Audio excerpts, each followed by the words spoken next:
Ngayon, pag-aralan natin ang kalkulasyon ng 2 digits divided by 1 digit na may remainder.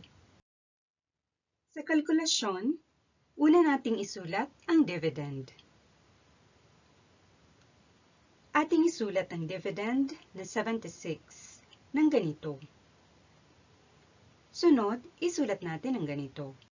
Sunod, gumamit ng ruler sa pagguhit ng linya. Next, isulat naman natin ang divisor. Isulat natin ang divisor na 5 ng ganito. Simulan natin ang kalkulasyon mula sa posisyon ng tens. Ilang 5 mayroon sa loob ng 7? Dahil may isang 5 sa loob ng 7, kaya ang quotient ay 1. Isulat natin ang quotient na 1 sa ibabaw ng 10-digit na posisyon ng dividend. I-multiply ang quotient na 1 sa divisor na 5. Ito ay equals 5. Isulat natin ngayon ang 5 sa ilalim ng 7 na nasa tens.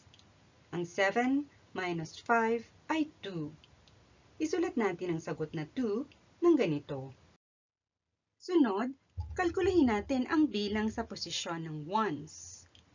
Una, ibaba natin ng ganito ang bilang na 6 na nasa ones. Ilang 5 mayroon sa loob ng 26? Dahil may 5 sa loob ng 26, kaya ang quotient ay 5. Isulat natin ang quotient na 5 sa ibabaw ng ones ng dividend. I-multiply ang quotient na 5 sa divisor na 5. Ito ay 25. Ang 26 minus 25 ay 1. Isulat natin ang ganito ang sagot na 1. Ang 1 na ito ay remainder. Panghuli, isulat natin ang sagot ng equation. Una, isulat muna ang sagot at isunod isulat ang remainder. Isulat sa tabi ng sagot ang katagang remainder at isunod dito ang bilang ng remainder.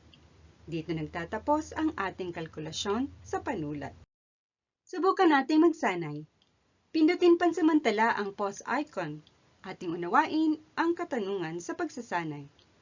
Pindutin ang play icon kapag nasagot ang katanungan at markahan natin ng bilog. Ngayon, magtugma tayo ng sagot. Number 1, 86 divided by 6. Ang sagot ay 14 remainder 2. Pangalawa, 64 divided by 3. Lutasin natin ang sagot tulad ng sa unang tanong. Ang sagot ay 21 remainder 1. Tama ba ang inyong mga sagot sa dalawang katanungan? Panghuli, repasuhin natin ang inaral natin ngayon. Basahin natin ang number 1 hanggang number 6. Number 1, sa pagkalkula, unang isinusulat ang dividend. Number 2, gumamit ng ruler sa pagguhit ng linya.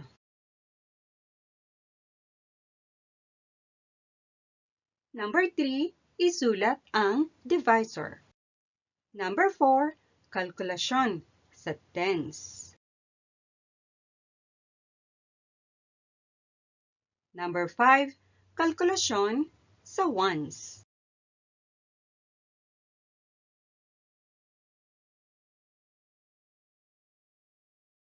At number 6, isulat ang sagot.